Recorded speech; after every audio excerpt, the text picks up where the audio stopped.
Os santos da Santa Igreja Católica Apostólica Romana, de 13 de fevereiro a 19 de fevereiro. Então, de segunda até hoje, vamos falar um pouquinho daquelas pessoas que realmente amaram ao Senhor e deram muitas delas a sua própria vida em nome de Cristo. 13 de fevereiro foi segunda-feira, dia dos santos Benigno e Valentim. Todos dois foram mártires. São Benigno. O santo lembrado pertence aos mártires da última perseguição no início do século IV. Diocleciano e Maximiliano, imperadores, foram os perseguidores dessa época. São poucas notícias sobre nosso santo. Ele nasceu e foi ordenado sacerdote em Todi. Enfrentou corajosamente as torturas e a morte. Seu corpo foi recolhido e sepultado por mãos piedosas que o encontraram na estrada de Todi, onde foi martirizado. Mais tarde surgiu um mosteiro beneditino naquele local. São Valentim tornou-se o patrono dos noivos. Qual dos Valentim? O sacerdote romano, que foi martirizado em 268, ou o bispo de Terni, que foi também martirizado 5 anos depois. O primeiro foi apresentado como sendo amigo do imperador Cláudio, o Gótico, e por ele mesmo interrogado. Suas respostas foram admiradas pelo próprio imperador, que se teria dirigido aos presentes nesses termos: escutem a sábia doutrina deste homem. Mas foi mandado ao suplício, pois havia convertido o prefeito e toda a sua família. O segundo Valentim conseguiu converter o famoso filósofo Crato e alguns discípulos, mas mesmo assim foram martirizados. Na terça-feira, dia 14, dia dos santos Cirilo e Metódio, monge e bispo. Os dois irmãos, Miguel e Constantino, escolheram como religiosos os nomes de Cirilo e Metódio. Desenvolveram suas atividades missionárias na Europa Central e são justamente chamados apóstolos dos eslavos. Ambos nasceram em Tessalônica, filhos de um empregado do imperador. Constantino, o mais novo, completou os estudos em Constantinopla, sob Fócio.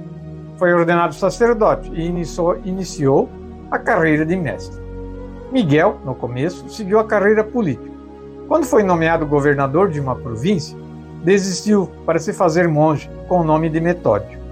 Acusados de cisma e de heresia, tiveram de vir a Roma, onde o Papa Adriano II os acolheu muito bem, concedendo-lhes o privilégio de celebrar em língua eslava diante dele mesmo e de grande comunidade cristã.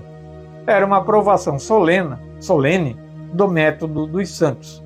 Pregavam no seu idioma. Cirilo morreu em Roma em 14 de fevereiro de 869 e foi sepultado na igreja de São Clemente, perto do Coliseu. Ele trouxera as relíquias de São Clemente a Roma. Metódio foi nomeado arcebispo da Panônia, com sede em Sírmio. Voltou para os seus eslavos. Lutou com várias dificuldades até a morte. Voltaram a atacá-lo por causa do uso da língua eslava nos ritos religiosos. Por fim, usavam o eslavo, o grego e o latim. Morreu em 6 de abril de 885. Já na quarta-feira, dia 15 de fevereiro, dia de São Teutônio, presbítero. Nasceu Teutônio, segundo a tradição, em 1082, na aldeia de Tardinhade, perto de Valença do Minho. Em seguida foi para Coimbra, a fim de estudar humanidades e teologia. Chamado para Viseu por um seu tio, Dom Teodorico, prior da colegiada dos cônegos regrantes, recebeu nessa cidade a ordenação sacerdotal. Recusou o episcopado e entregou-se ao ministério da palavra. No meio de um povo corrompido, deu em muitas circunstâncias provas de sua inviolável fidelidade à virtude da castidade. Aos 70 anos de idade, Teutônio renunciou ao cargo de prior. Viveu 10 anos como simples religioso, ocupado unicamente na obra da sua santificação pessoal, todo entregue à contemplação. Faleceu a 18 de fevereiro de 1160 ou 1162. Na quinta-feira, 16 de fevereiro, Santo Onésimo, o mártir. Lembra aqui que Onésimo é o nome do nosso bispo, Onésimo, Aqui é Santo Onésimo. A única fonte sobre Onésimo que temos é a carta de São Paulo a Filemão. A Filemão, diz São Paulo, apesar de ter eu toda a liberdade em Jesus Cristo, de te prescrever o que deves fazer, prefiro fazer apenas um apelo à tua caridade. Eu, Paulo, idoso como sou, e agora preso por Jesus Cristo, suplico-te por Onésimo, meu filho, que gerei na prisão. Ele outrora não te foi de grande utilidade, mas agora te será muito útil, tanto a mim como a ti. Sem dúvida, ele se apartou de ti por algum tempo, para que tu o recobrasses para sempre, mas não já como servo, e sim, em vez de servo, como irmão caríssimo, sobretudo por mim, mas ainda para ti, não só segundo as leis do mundo, mas também do Senhor. Onésimo não foi só escravo fugitivo, mas também ladrão. São Paulo se declara disposto a pagar pelo escravo, se Filemão fizer questão de receber. Filemão era o proprietário, de São Onésimo. Há quem ache que acabar com a escravidão não foi mérito do catolicismo, mas isso de chamar de filho e de irmão caríssimo o escravo fugitivo é só mesmo no catolicismo. Onésimo foi grande testemunha da ressurreição de Cristo. Foi conduzido a Roma e apedrejado até a morte, depois de ter sido bispo de Éfeso. Grande santo, realmente. Na sexta-feira, dia 17, os 7 fundadores dos servos de Nossa Senhora. Só temos o nome completo de Alexandre Falconieri. Dos outros 6, temos os sobrenomes: Monaldi, Maneto, Buonagiunta, Degli, Amidei, Uguccione e Sosteghini. Em 15 de agosto de 1233, tiveram uma experiência sensacional. Todos pertenciam a um grupo de poetas da região umbro-toscana. Esses poetas costumavam fazer versos, laudes, diante de uma imagem. Nesse dia, a imagem de Nossa Senhora se mexeu e apareceu-lhes, toda dolorosa, por causa das lutas fratricídias de Florença. A cidade, desde 1215, estava dividida em 2 famílias beligerantes, os Guelfi e os Ghibellini. Os 7 jovens resolveram fazer alguma coisa pela paz. Constituíram a Companhia de Nossa Senhora das Dores. Eram nobres e ricos e retiraram-se à solidão do Monte Cenário para se dedicarem à penitência e à oração. Irradiaram a devoção à Anunciação de Nossa Senhora, que se tornou a padroeira de Florença. A data de 25 de março, festa da Anunciação, foi escolhida em Florença desde o século X, como o início do calendário civil. O uso perdurou até o ano de 1749. Lembrados individualmente pelo martirológico romano, este santo, os 7 fundadores, tem uma festa coletiva desde 1888, ano em que foram solenemente canonizados por Leão XIII, o Papa. E ontem, sábado, dia 18, dia de São Simeão, bispo e mártir. Simeão sucedeu a Tiago Menor, irmão do Senhor. Na verdade, era primo, Mas naquela época, a palavra primo não existia, apenas irmão. O santo bispo assistiu à destruição de Jerusalém, conforme havia predito Jesus. A pequena comunidade cristã, lembrando a demonstração de Cristo, teve o tempo de fugir ao trágico destino que coube à cidade, na qual os romanos não deixaram pedra sobre pedra. Logo após o furacão, ele voltou e recomeçou, com os fiéis, a reconstrução das casas e da igreja, que é a mãe de todas as igrejas.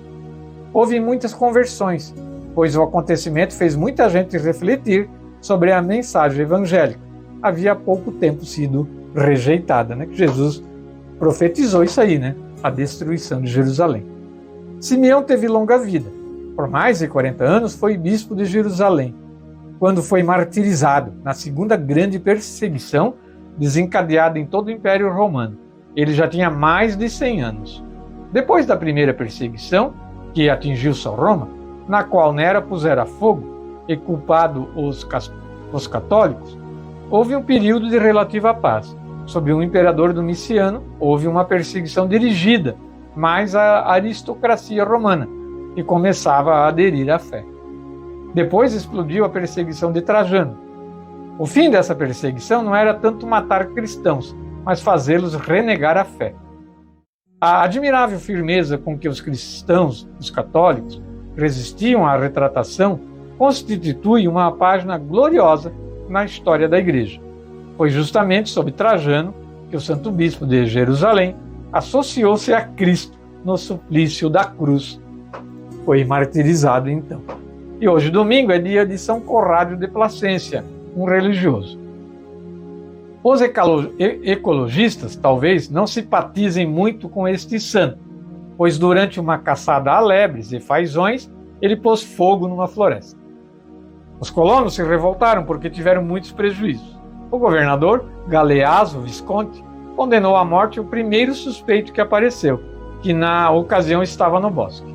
Mas o verdadeiro culpado, que era Conrado, quando soube que um inocente pagaria por ele, confessou-se culpado e se propôs a pagar tudo.